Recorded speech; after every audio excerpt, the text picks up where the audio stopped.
Hi welcome to our channel. ఈరోజు మనతో పాటు ఉన్నారు జ్యోతిష వాస్తు పండితులు, జ్యోతిష వాస్తు శిక్షణ నిపుణులు, మహాగౌరి అమ్మవారి ఉపాసకులు శ్రీ దింటకుర్తి మురళీకృష్ణ గారు. గురుగారు నమస్కారం సార్. నమస్తే నాన్న. హరి ఓం శివం.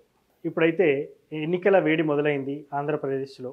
ఎస్, చూసుకున్నట్టయితే మనం వైఎస్ జగన్ జాతక ప్రకారం ఆయన భవిష్యత్తు ఎలా ఉండబోతుంది, ఈ 2024 ఎన్నికల్లో ఆయన నిజంగా విజయం సాధించబోతున్నారా, అసలు జ్యోతిష శాస్త్రం ఏం చెప్తుంది, ఆయన జాతకం ఎలా ఉందంటారు? తాకట్టులో ఉన్న బంగారాన్ని విడిపించి ఆ రోజు ఆన్లైన్ రేటుకే మేము కొంటాం. Sharma gold company. మనం ఇంతకు ముందు వీడియోలో చాలా క్లియర్గా విశ్లేషణ చేశాము. బట్ ఈ వీడియోలో ఒక్కొక్కల జాతకము ఇన్డెప్త్గా మనం సంఖ్యాయోగం ప్రకారము అండ్ ఆస్ట్రాలజీ ప్రకారము లోషో గ్రిడ్ ప్రకారం ఏ విధంగా బలాలు ఉన్నాయి, ఓకే, ఎంతవరకు వీళ్ళు ఏ వ్యక్తి మనకు రేపు జరగబోయే ఎలక్షన్లో గెలిచే ఛాన్సెస్ ఉన్నాయి, ఓకే, ఏ నాయకుడు గెలిచే ఛాన్సెస్ ఉన్నాయి అనేది మనం మాట్లాడుకుందాం.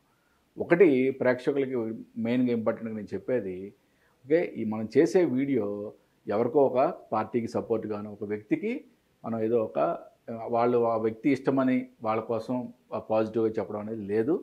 శాస్త్రం ఏం చెప్పబడిందో అది మాత్రమే. అంటే ఒక శాస్త్రవేత్త యొక్క శాస్త్రజ్ఞ యొక్క సిద్ధాంతి యొక్క ముఖ్య లక్షణం ఏంటంటే ఇక్కడ జాతక చక్రం చూసినప్పుడు అది ఏం చెప్తుందో అది మాత్రమే చెప్పాలి. ఓకే, నాకు కేసీఆర్ గారు ఇష్టం అని చెప్పి నేను కేసీఆర్ గారు గెలుస్తానని నేను ఆ వీడియోలో ఎక్కడ చెప్పలేదు.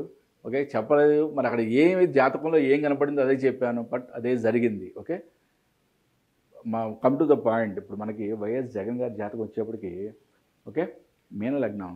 ఇక్కడ ఇంట్లో మనకి మెయిన్ ఇంపార్టెంట్గా బాగా ఏమేమి బలాలు ఉన్నాయి, ఓకే, ఎటువంటి బలహీనతలు ఉన్నాయి, గోచార బలం ఏ విధంగా ఉన్నది మొత్తం క్లియర్గా మనం ఎక్స్ప్లెయిన్ చేద్దాం. ఇది ఆరుద్ర నక్షత్రం వచ్చింది. కుజుడు గురువు స్వక్షేత్రంలో ఉన్నారు. ఓకే, ఇది చాలా ఒక విధంగా యోగకారకం అని చెప్పాలి. రవి గురువుల కలయిక కూడా చాలా మంచిది. దీనికి బుధ మహాదశ నడుస్తుంది. అది కూడా యోగకారకంగా, అంటే ఈయనకి యోగించింది. అంటే ఇప్పుడు ప్రతి మహాదశ కూడా ప్రతి వ్యక్తికి యోగించాలని ఎక్కడా లేదు. బట్ ఈయనకి బుధ మహాదశ నడుస్తుంది, అది యోగించింది అనమాట. ఇప్పుడు గోచారంలోకి వచ్చేప్పటికి గురువు మేషంలో, ఓకే, మీనంలో రాహువు, కుంభంలో శని.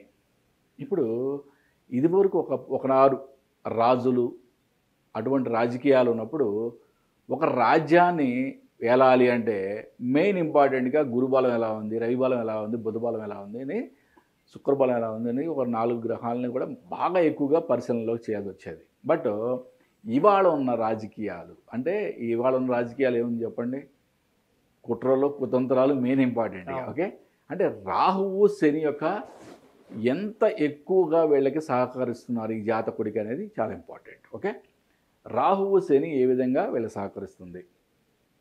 ఇక్కడ మనకి జన్మ రాహువుకి గోచార రాహువుకి 4వ ఆస్పెక్ట్లో ఉంది. అంటే ఎక్కడ రాహు యొక్క బలం లేదు. ఓకే, బట్ రవి గురువులకి గోచార గురువు యొక్క బలం ఉంది, అంటే మంచి బలం ఉంది ఇక్కడ. నెక్స్ట్ శనికి చంద్రుడి కేతు కూడా అక్కడ బలం ఏర్పడింది. అంటే ఒక విధంగా చెప్పాలంటే గట్టి మంచి, అంటే ఇప్పుడు గోచారంలో కూడా చాలా మంచి పొజిషన్లో ఉందని చెప్పచ్చు. బుధుల్లో ఇప్పుడు గురువు సంచారం రావడం కూడా బుధ మహాదశలో గురువు యొక్క అంతర్దశ నడవడం కూడా చాలా మంచి యోగకారం అని కూడా చెప్పచ్చు. సాంఖ్యయోగంలో వచ్చేప్పటికి 3 and 7 కోడ్ ఇది 3 కోడ్ అనేది చాలా మంచి కోడు. ఓకే, ఈయన పర్సనల్ కూడా 5 వచ్చింది. ఇక్కడ ఒకటి మనం గుర్తుపెట్టుకోవాలి, సాంఖ్యయోగంలోకి వచ్చేప్పటికి చంద్రబాబు నాయుడు గారిది, వైఎస్ జగన్ గారిది, నారా లోకేష్ గారిది అందరిది కూడా పర్సనల్ ఇయర్ 5 వచ్చింది. అంటే వీళ్ళకి సాంఖ్యయోగం బలం ఒకటే విధంగా ఉంది. ఇక్కడ లోషో గ్రిడ్లో వచ్చేప్పటికి ఇది ఎక్కడ ఎటువంటి బలరేఖలు కూడా ఏర్పడలేదు. ఓకే, అంటే సెల్ఫ్ కాన్ఫిడెన్స్ రేఖ. అంటే మెయిన్గా ఏంటంటే బ్రహ్మస్థానమైన మెయిన్ మాస్టర్కి అయిన 5 నెంబర్ మిస్ అయింది. అంటే దీన్ని జనరల్గా ఏంటంటే లోషో గ్రిడ్లో మనం ఏ విధంగా వ్యవహరిస్తామంటే బ్రహ్మస్థానమైన కీ మాస్టర్కి 5 అనేది మిస్ అయితే కమ్యూనికేషన్, అంటే అందరినీ కలుపుకుపోయే మనస్తత్వం ఉండదు అని చెప్తాం అన్నమాట. అంటే ఇప్పుడు జనరల్గా ఏంటంటే మనది ఏదైనా చిన్న తగాదా అయింది మన ఇద్దరి మధ్యలో, నువ్వో నేనో ముందుకు వస్తేనే కదా మళ్ళీ మన బంధం ఏర్పడేది. బట్ ఇటువంటి వ్యక్తులు ఏంటంటే ఎక్స్ప్రెసివ్గా ఉండరు అనేది శాస్త్రం చెప్తుందన్నమాట. అంటే ఈ లోషో గ్రిడ్లో కూడా ఎక్కడ కూడా ఒక అద్భుతమైన బలరేఖలు అనేది మాత్రం ఏర్పడలేదు. ఓవరాల్గా చూస్తే మనకి జాతక రీత్యా ఆస్ట్రాలజీ రీత్యా బలం ఉంది. బట్ కంపేరిటివ్లీ మనకి చంద్రబాబు నాయుడు గారిదిను పవన్ కళ్యాణ్ గారు అలయన్స్లో వెళ్తున్నారు. వాళ్ళిద్దరి జాతకంలో బలంలో చూస్తే ఈయనది కొంచెం బలం తక్కువ అని చెప్పాలి. ఓకే, మరి ఫైనల్గా నేను ఏదో ఒకటి క్లారిటీ అయితే మీకు ఇవ్వాలి కదా. ఓకే, ఈ జాతకం ప్రకారం ఇప్పుడున్న ఈ గోచార బలం ప్రకారం రేపు జరగబోయే ఎలక్షన్లో వైఎస్ జగన్ గారు పార్టీ అధికారంలోకి వచ్చే ఛాన్సెస్ చాలా తక్కువ. సార్ దీంట్లో ఒక చిన్న ప్రశ్న అడగదలుచుకున్నా. జాతక చక్రం చూస్తే కుటుంబీకులతోని కూడా కొన్ని సమస్యలు వస్తాయని మనకు కనిపిస్తుంది. అక్కడ ఏమైనా కనిపిస్తుంది అంటారా? మరి కుటుంబ సభ్యులతో కలహాలు. ఓకే, బుధుడు కుజుడు. ఓకే, దీంట్లో రాహు యొక్క యాస్పెక్ట్ కలిసింది కదా, అక్క చెల్లెలతో అన్నదమ్ములతో ప్రాబ్లమ్స్ ఏర్పడే ఛాన్సెస్ ఉన్నాయి. గోచారం ప్రకారం ప్రాబ్లం ఉంది నాన్న. అది ఇప్పుడు సాధారణంగా ప్రతి ఇంట్లో అక్క చెల్లెలు గొడవ పడుతూ ఉంటారు, అన్నదమ్ముళ్ళు గొడవ పడుతూ ఉంటారు. ఇది కూడా అలాంటిది అనుకోవచ్చు. మళ్ళీ కలిసే ఛాన్స్ ఏమైనా ఉందంటారు? అక్కడ ఏమైనా చూపిస్తుందా? అంటే ఇప్పుడు ఈ ప్రభావం వచ్చి గోచార ప్రభావం అనేది 1.5 year ఉంది. అంటే రీసెంట్గా మనకి November 1st రాహువు మీనంలోకి ప్రవేశించింది.